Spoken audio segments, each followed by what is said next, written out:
So, ladies and gentlemen, welcome to another episode of True Bench. You already know what we talk about is football, is EPL, is Champions League, is everything. This weekend, there's international break, so unfortunately for you at home and us here, no Premier League, but there's still a lot happening in the world of football. So we thought this episode would dive a little bit into Champions League and some international football. We'll focus on the FIFA World Cup qualifiers, especially for CAF, which is the African region. There's a lot going on there with Nigeria on the verge of missing out the games, but we get into it. So Sukkie's on the show. You already know him, Manchester United, but luckily for him, no sadness. No sadness. No United. We are focusing on on the Champions League. So let's start with the Champions League new format. I think the new format started last season. There are more games. The way the draw was, I followed the draw when they were doing it. It was so confusing. But at the end of the day, each team in the league phase will have 8 games. 8 games, yeah. And at the end of 8 games, the first 8 will qualify automatically. And then between 9 and 24 playoffs before the round of 16. So I'm just wondering, from your own perspective, what are the pros and cons of this new format? Definitely, I'll start with the cons. The con is so hard to understand. It's very complicated because it's algorithms that run the draws and how everything is done now. Of course, there are a lot of rules that go into the algorithms to make it, spit out the draws and everything. But I would definitely say, for a fact, it's more fun watching the Premier League. A lot of the Champions League. I'm sorry, I'm so into the Premier League. The Champions League. A lot of good games from day one, and you can't beat that. Watching games like Bayern and Chelsea on match day 1, match day 2, PSG and Barcelona, and you can still get to see those games again later on in the Champions League. Absolutely. So for me, that's a huge pro. The fact that I get to watch a lot of phenomenal games, and those games that are played like it's a Champions League final. So it's definitely a pro for me, for sure. I mean, the one thing I also like about it, I agree with what you said. I mean, being able to see these marquee games, even at the league stage, I think is really good. Yeah. But I also think that this gives the smaller teams in the Champions League an opportunity. Because even though you will get a few tough games, you might be lucky to have a few games that you can put together and be able to secure qualification. Like if you look at the top 8 now, I think it's a Swiss team, Kierberg or something like that. It's number 8. Yeah. So I mean, you wouldn't see that normally. Yeah, exactly. So I think that's the biggest challenge for me with the new format is really understanding it. Now that we're second season in, I think it's becoming a bit more familiar. We're getting more used to it, and it's definitely more exciting. Then I think the teams get to play. I mean, you are guaranteed 8 games. Absolutely. In the Champions League. At the very minimum. As opposed to what? I mean, it used to be 6. Yeah, 6 games if you are, if you're lucky, you get relegated to Europa. Sometimes you're out. So more games. I mean, it's more strain on the players. Of course. But for us fans, we enjoy more games. We see more games. To what you said about small teams as well. Those small teams, they relish the opportunity to play in the Champions League. Absolutely. So if you can play 8 games in the Champions League, and those teams, from a financial perspective, it benefits them as well. They make more money, definitely. So let's look at some. I mean, it's been 2 match days already. We've had match day 1 and 2, and I think right after the international break, I think the week after, we go to match day 3 as well. There's been some interesting games that I want us to just review very, very quickly. We're not spending too much time. Match day 1, like you mentioned, Chelsea went to Munich to face Bayern. And I remember, I saw a post online that was really funny. Nigerians can be funny sometimes. That guy said, The light was at night. You made it blue. They said it was in respect of world champions. That guy said, "Guy, I don't talk like this normally." That guy said they use lights knock Chelsea. It was the funniest comment. Confused Chelsea like that. I'm telling you, they said they were respecting them, world champions, and then they were beaten 3-1. What do you think about that game? Honestly, I think I mentioned to you when we spoke. Yes, Bayern played very, very well. Chelsea did not play as as good as they could have played. Let's put it like that. But let's be frank. When you go 2 goals down in the first half so quickly, your plan goes out the window. Yeah. And recalibrating and remotivating the team at that point is difficult. Yeah. You know what I mean? Yeah. It's like getting a red card in the 15th minute of a game. It changes the whole system of the dynamics of the game. Yeah. But I like the fact that Chelsea, I mean, in the first half, that Cole Palmer goal was a phenomenal goal with his left leg. I mean, a well-taken goal.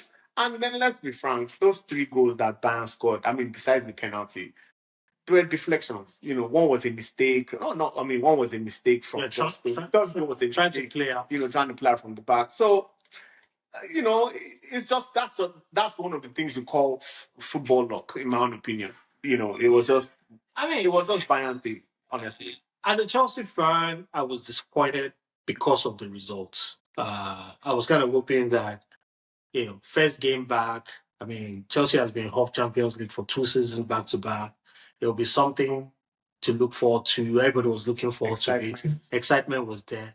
But if you remember what I said, I think it was last True Bench, where I was talking about Chelsea needing to start games well. Yes. In that match, Chelsea had a few clear chances in the first 10-15 minutes that if they had taken, that result would have been completely different.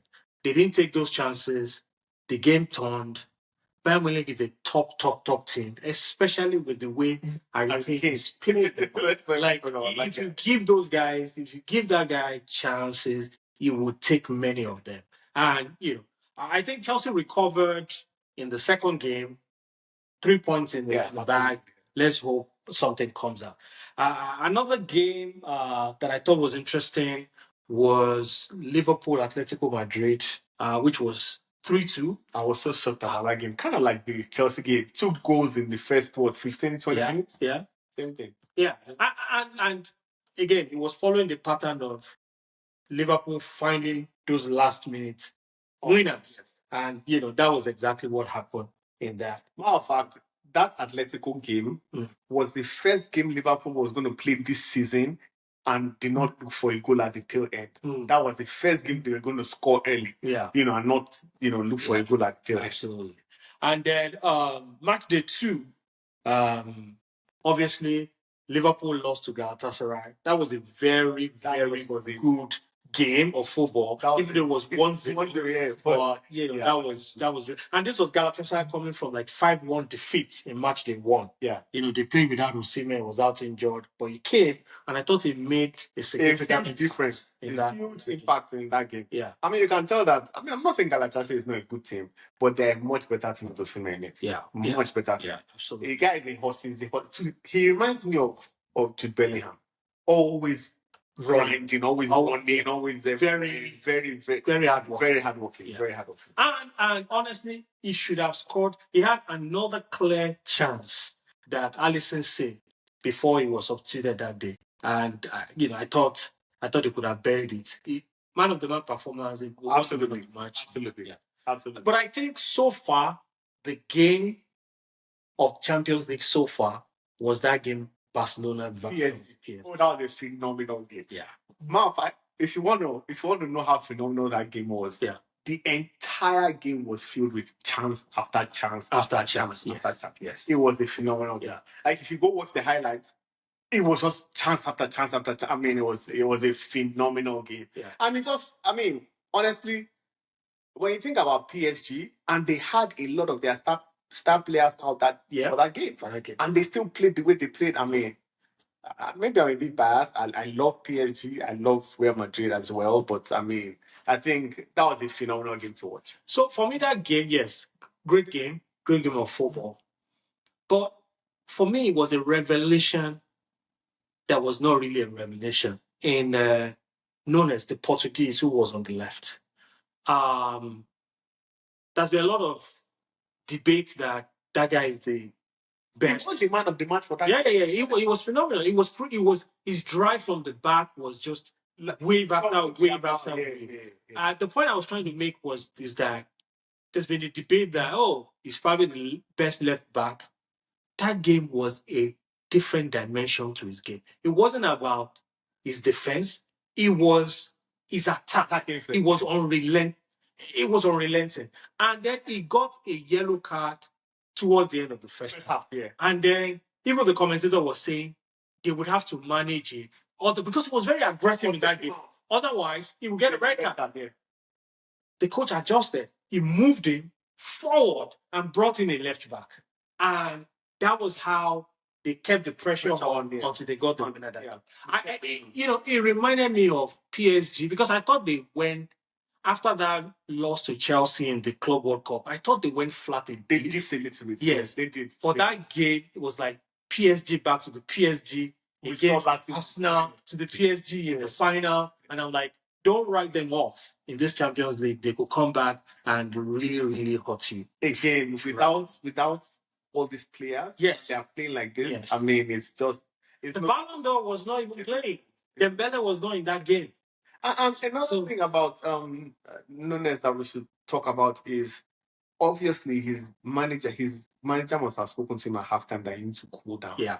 We'll make these changes. But a lot of players, they get back to the field and they kind of forget. Yeah, they kind of lose. I've seen it happen so many times, and they kind of lose that focus of why they are there, and they get a second yellow and then they say, but this guy... I mean, you can't neglect the effect of the opponent to players that are already on. Oh yeah, I'm sure the Barcelona guys were like, they're looking for it. Yes, you will give us you are going to be under your skate throughout the game. Because there was actually a foul he committed on Yamal, and Yamal was pointing that this is the second yeah. But I think Oliver, I think it was who managed that game. I think it was what's his name now? Oh, the British. Yeah. And he chose not to give a yellow card. And I thought he did a good job. He's a top referee. The top referee. Yeah. The top. He refs the top games now. There are few games that we can look forward to in match day 3. I put 3 together. Arsenal, Atletico Madrid at Emirates Stadium. Real Madrid will be hosting Juventus. I thought that could be interesting. And Bayern Leverkusen will be playing against PSG that we just spoke about. Those are some of the games that one could look forward to. Which one would you think, could be another blockbuster? Honestly, I want to watch the Arsenal Atletico Madrid. Okay. Because, sometimes Arteta plays safe. And this is a team... We know Atletico is a very defensive team.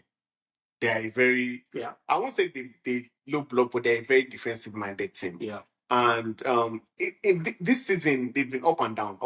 They will win 4-1, then lose 3-1, so... I think that game will be a very interesting game to watch. I really haven't seen much from Juventus this season, so I don't know. I mean, I think they're top of they're definitely of the Serie A right now. So it will be a very interesting group. And you never know which Real Madrid will show up. So yeah, I mean, they have their players. I mean, Jude Bellingham isn't back into the team. I feel like Xavi, the way he's rearranged the team, okay, let's see how it goes. But and I also think, like we said last week, Mbappe is on top of his game. He's scoring. Even I think he scored for Spain, for France. Yes, in international. Yeah. So, Mbappe is something else right now. Yeah. The players that cannot stop scoring right now: Haaland, Mbappe, and Harry Kane. Haaland back. 3 of them can hat-trick yesterday. For Norway. So that guy is something else. Right? He's something else. So yeah. I mean, I think Kane has had 21 goal involvement this season. And we're just in October. So I mean, with 4 goals in the Champions League. Yeah, 4 in the Champions League. Yeah, 11 in the and Mbappe 5. I think 5 in Champions League. Yeah, and I think Mbappe already has 8 in 9 in La Liga. In La Liga. Yeah, that's 9 in La Liga. So those guys are firing on all cylinders, man. Yes. So I mean, it's very early on. We're just getting to match day 3 of 8 before we even get into the knockout. Right now, who are you feeling like could go all the way, and why do you think so? A lot of teams I think can go all the way. Yeah. I'm not even going to have a lot of teams. Yeah. PSG for sure. Okay. I would pick PSG. Very difficult to repeat it though. It's difficult. I mean, Real Madrid did it 3 times. Yeah. PSG for sure.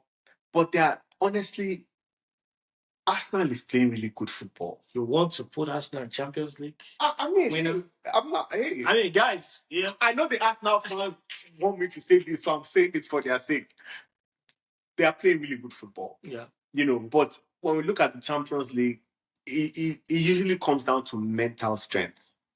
The teams that have the experience and have the mental strength to go all the way. Honestly, with Mbappe playing like this, Real Madrid, and then Bayern Munich, those 3 teams are the teams I'm picking. But I have to pick one. I don't know. People have been saying Barcelona, but I think it might have changed since they lost that game to PSG. Not necessarily. Because it was a real test. It was a real test. It was a real test that they did not pass. And remember, they were playing at home.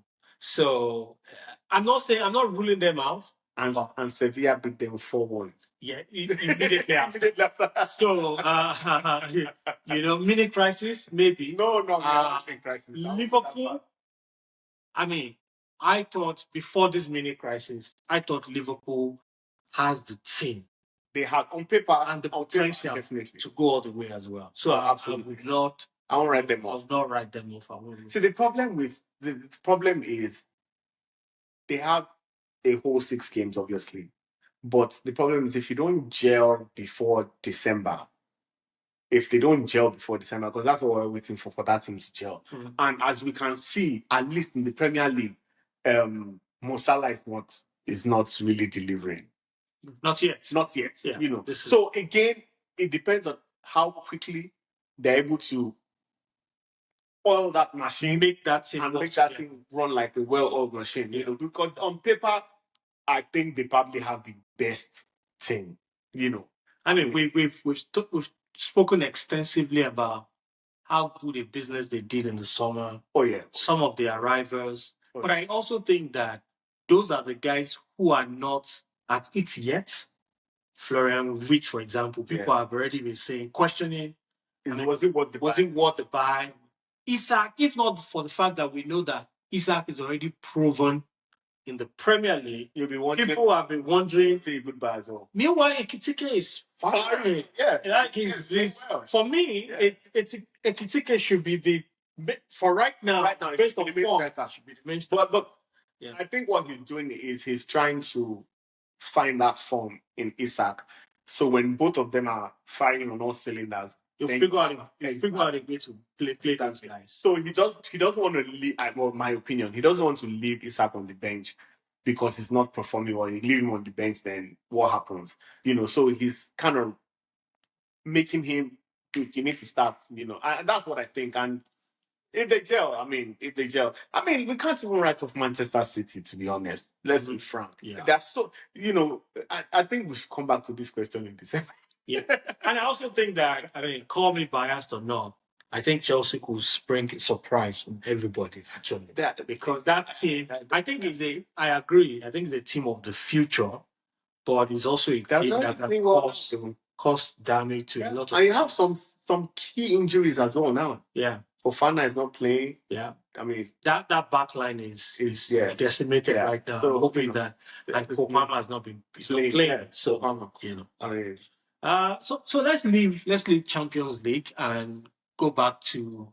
It's international break. We have to talk about countries. Yeah, absolutely. So, and there's no better place to start and focus on than the FIFA qualifiers. We'll get to Nigeria. I was going to say we can spend the rest of the time. Trust me, we'll get to the Super Eagles. But let's look at. I was flipping through the group standings. Right now, the North African countries is a clean sweep. They've all qualified. Tunisia is in, Egypt Morocco is in, Egypt is in, Algeria is in. What are those guys doing that the rest of the continent does not seem to understand? So, I mean, let's look at it from a management standpoint. Especially Morocco. I think it comes down to the managers of these teams. They don't mess about with football. It's not a. I think by manager you mean the football administration. Football administration, yeah, they are taking this thing very seriously. If you look at these countries that we're talking about, Egypt, Morocco, Algeria, and also Tunisia, yeah. These are countries that, if you look at their governments, like their setup, they don't take things for granted. They're not Africans. That they don't act like Africans. Let's call it this way. Yeah. They act like, Morocco always tells you that they are Europe. They're close to Spain. Very close to Spain. Yeah. So they have that mindset. Maybe it's because of proximity, I don't know, but they don't have the same mindset that other African countries have. I mean, I know I'm not talking about Nigeria now, but when you think about how Nigeria is where we are now in this footballing competition, it boggles my mind. So especially Morocco, and there are empirical evidence to show that they are doing something deliberate to improve their general football. Yeah. Women's football, they played in the final of the last AFCON. Yeah. They played in the final of the tournament before that. They lost that one to South Africa. They narrowly lost to Nigeria. That team, the female team, is coming back to eventually win that competition. They're doing something. They're under 21. They won the African tournament. Right now, they're the only African team. I think they're playing against US in the quarterfinals today. They're the only African team left in that tournament, right? Last World Cup, remember, Morocco got to the semi-finals. The first African country to get to the semi-final. And look, they lost to the event. They lost to France. I mean, if you lose to France in semi-final, they have won. And right now, they are qualifiers. They haven't dropped a point. They haven't lost any game. We've won all. They've won all that. Like these guys, and they are hosting the next AFCON. It's theirs to lose. I think it's them and Egypt that haven't lost the game. Yeah, I think Egypt dropped maybe 1 or 2 points. Okay. Maybe, yeah. But if Morocco doesn't win the next AFCON that they are hosting, it'll be an upset. Yeah. It'll be an upset. Yeah. So those guys are doing something, and I guess well, let me not mention what I want to say. I was going to say about that. So if you look at the groups, Group A, Egypt already won.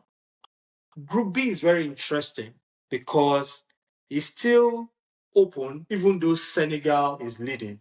Senegal on 21 points, DR Congo on 19 points. Yeah, so. But I think with Senegal playing Mauritania at home, Congo playing Sudan, you will give it to Senegal, and I think that DR Congo will be one of the playoffs. Yes, they'll be that top players. Yeah. Group C, that's Nigeria. We'll come back to that. Group D, Cape Verde might be heading to the World Cup. You didn't finish your statement. Ahead of Cameroon. That's an offset. It's a major one. It's major. Although I think Cameroon may also make it to the playoff. Let's see what happens. Group E, Morocco, easy winners. Group F, Cote d'Ivoire will win it. I think they've not lost. Group G, Algeria winners. Group H, Tunisia winners, and Group I. I think Ghana just won. They won today. Yeah, I think they. I think it was first time it was 1-0, and honestly, they didn't need that much. They just needed another match to be in their favor. Yeah, and then so Ghana is going again. Right now, I feel I prefer to be a Ghanaian. From a football. Oh, no, Junior. That one runs with Nigeria. No. Ghana is very close. I can blend easily. You know, they'll call me out in Nigeria like, who are you coming from? But I think with Ghana we can blend. But in all seriousness, Group C, the standings right now is that Benin Republic is leading. I think they have 17 points. 17 points. Yes. And they have a goal difference of +5. Yes. South Africa is next. Yes. With 15 points. Goal difference, I think, of +3. I think. And Nigeria is next with 14 points. Goal difference of +3.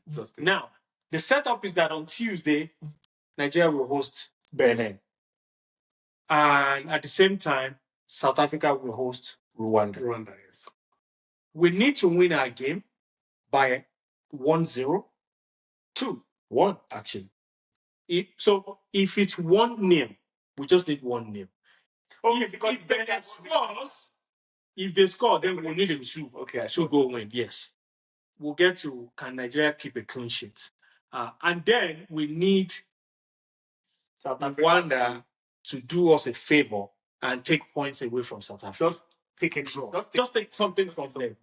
How possible or impossible a mission is that? So from what I've seen of the Nigerian team, right? Mm-hmm. Especially not qualifying last year, and the way they didn't qualify last year, they are not a serious-minded team, if you ask me. The team or the country? The players. Players.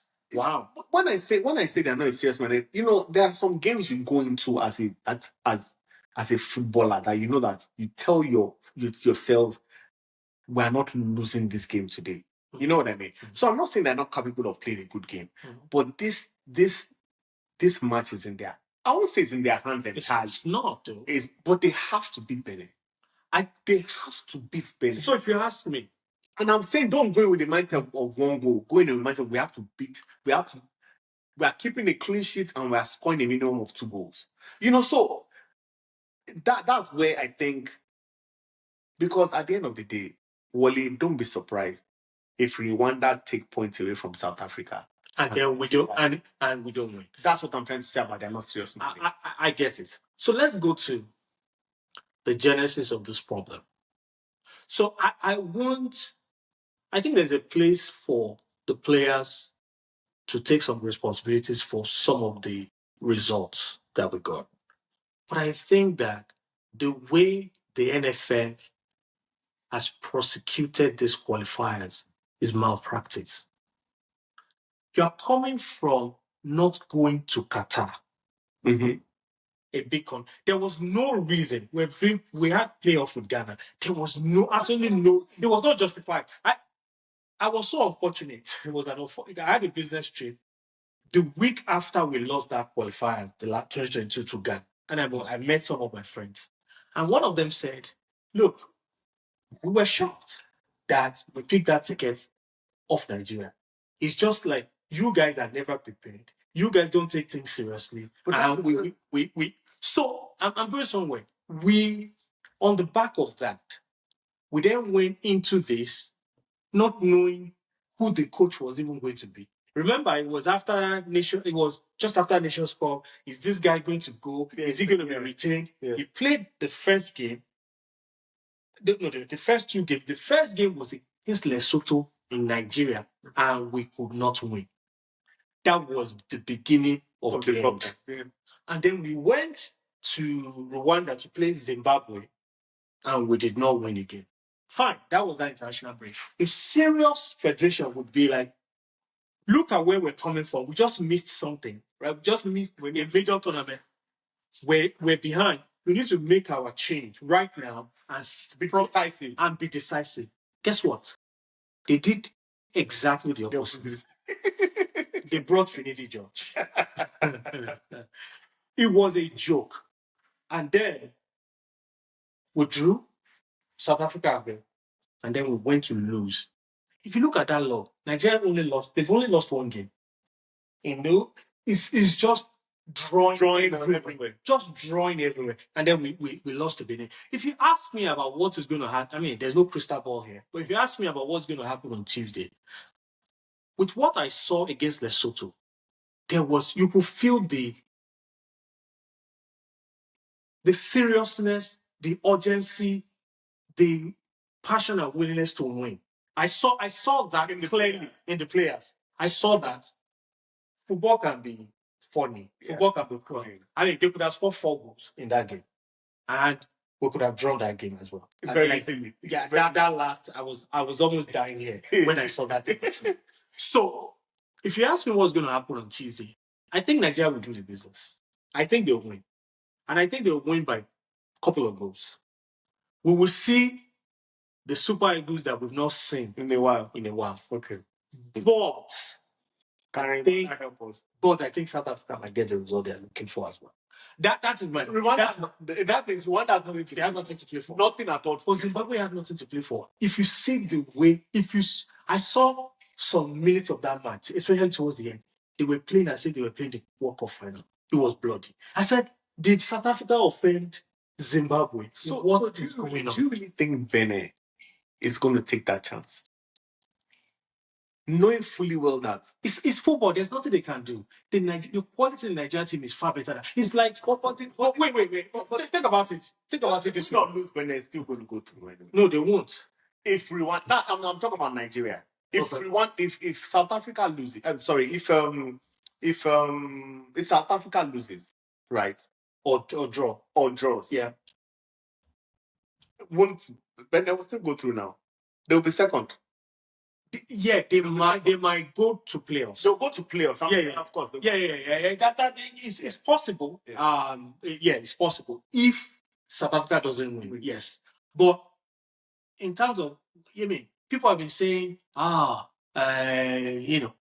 it's going to be a bloody game. They'll die. They'll come there. They'll die there. I said, yes. It's like we get into a World Cup final and we're playing Brazil or Argentina. We can die there. The quality will still show. So I fully expect Nigeria to do the business. What we don't have control of is what happens in the other match. I mean, if somebody wakes me up Wednesday morning and we're going to the World Cup, come on. This whole story about NFL and all that, we forget it. Everybody is trying to find their tickets to. So that's what I think. But I mean, kudos to the guys who have made it, who prosecuted their own. They've done their business, and then what they need to do. They're moving on. What other? I mean, there were games in Europe. There were friendly games in South Africa. In South America. Yeah. What game? I thought that South Korea Brazil game was quite interesting. Yeah. I think I saw Vinny like his manager said he's happy again, he's smiling again, he's loving football again. I think it was 5-0 was it 5-1? Mm-hmm. Yeah. And in that game we saw Esteban. Yeah. So he's take it out. Yeah, I mean, I think that's somebody to look out for. Me, I like looking out for young talents. I think that's somebody to look out for sure. So definitely Esteban he shined in that game for sure. And then I think Rodri is notable. He hasn't really been playing for Real Madrid. Yeah. So to come onto the international stage and score 2 goals, 2 really lovely goals, I think it's very good for him. And hopefully his manager sees that and carries that on. And there've been a lot of. I saw the. I have a question for you, though, Wole. I noticed that is it because England has played 5 or 6 games already? Because they're not playing until.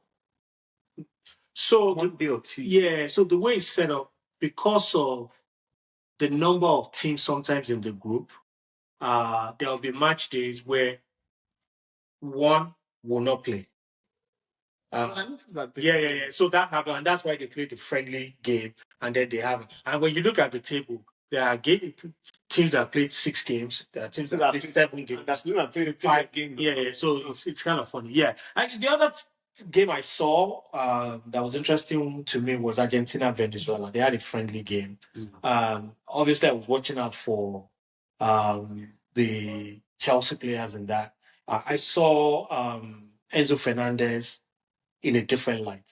The buzz about Enzo Fernandez was actually from Argentina and the World Cup. He's he's a different player when he's playing for Argentina. Reminds me of Harry Maguire. Yeah, he's quite different. He's very, very influential. And that game, especially, Messi wasn't playing. He's out injured. So it was controlling the midfield. It was the engine. And I was like, is it the role that he plays when he's playing for Argentina? Is it different from how he's used at Chelsea? Yeah. Obviously, there are many. I mean, it's like Alex Iwobi in Nigeria versus Alex Iwobi in the Premier League. Yeah. You know, sometimes Alex Iwobi at Fulham is like prime. Who can I? It's like he's so influential. He's so good that you're wondering. And the guy played both left and right. Yeah, both left and right. In the middle is a free role, but in the Super Eagles, it's kind of, although one could say that against that game, he played very well. Yeah, he played very well. Yeah, played very well. So I mean, let's round up the show. I think what's causing anxiety for me, everybody knows, is Nigeria. I mean, I wish. The way I deal with my anxiety about Nigeria is, I've thought about the worst story. Hopefully, that's not what happens, but if that's what happens, I mean, it was so painful last year. I remember we were supposed to go for that World Cup. Yeah, absolutely, Qatar. Yeah, but then the minute cancel everything. Nigeria didn't qualify, of course. Yeah, what is like we're not going anywhere. Yeah, you know, what are we going to do? Yeah, so I mean, I'm really hopeful. But I'm looking forward to a really great year ahead in terms of football. Premier League is very interesting. AFCON is in December. I mean, AFCON is in December as well. A lot of players are going to go away for AFCON. Yeah, we'll see how it helps, or you know, destroy something. You know, and I think there's some teams that are potentially vulnerable. Fulham is vulnerable. Yeah, they have a lot of Africans. I think that United is a bit vulnerable because of Boma. He's a very influential player in the team. I think City would miss what's this guy from Egypt? Bob?